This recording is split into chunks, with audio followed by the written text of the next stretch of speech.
Hey everybody, my name is Thaddeus Crews, character designer and programmer on Nickelodeon All-Star Brawl. And today, we're going to be showing off some of the mechanics.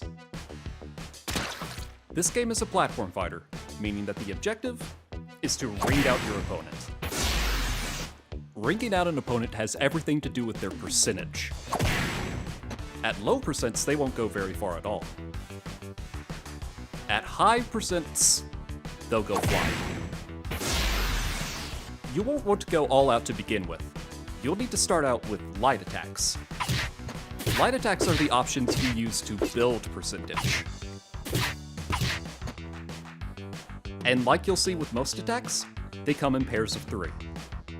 Light up, light down, and light mid.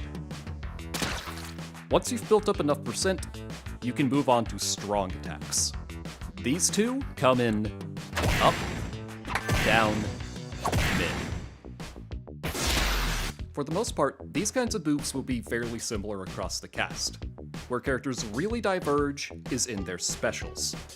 Just as before, they come in 3 flavors: mid, up, down. These principles extend to the air as well. All characters have 3 light attacks in the air, 3 special attacks in the air, and 3 strong attacks in the air. In regards to strongs, the direction you choose determines the interaction with other strongs. Down beats mid and causes a stagger. Mid beats up and causes a turnaround. Up beats down and causes a spin out.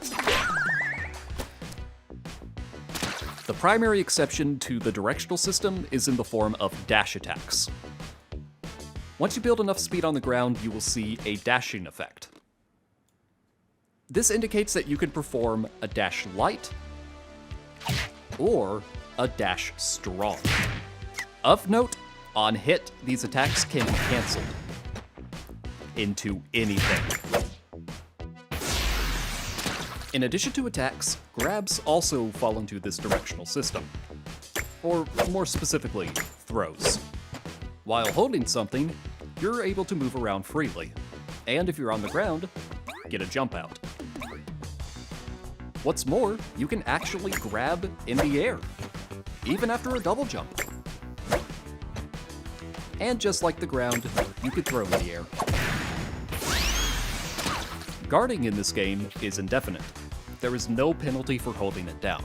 Instead, the penalties come in the form of being pushed back. If you reach a ledge, you enter teeter. If you're hit again in this phase, you can be punished.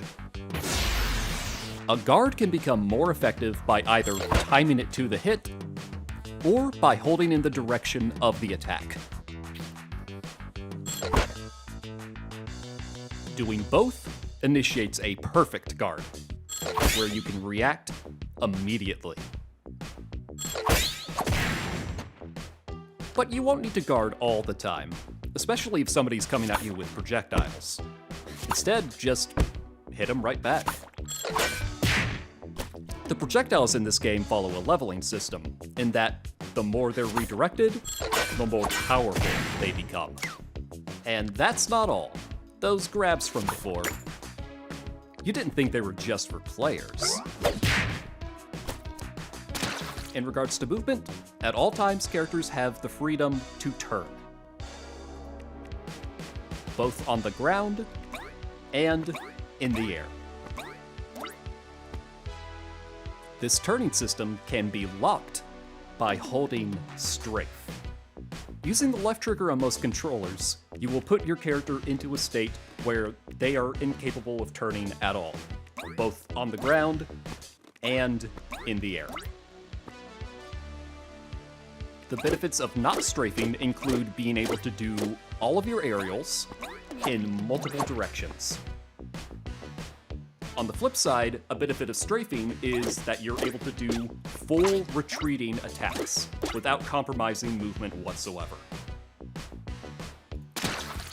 On the topic of movement, there is also air dashes. Air dashes grant no invincibility, but are fully actionable after the fact. you only get 1 per air time. However, the downwards air dashes are a lot more unique. They are significantly faster and are actionable into any attack. By utilizing downwards air dashes, you can wave land. And if you can wave land, you can wave dash. And last, but certainly not least, you can't have a platform fighter without taunts.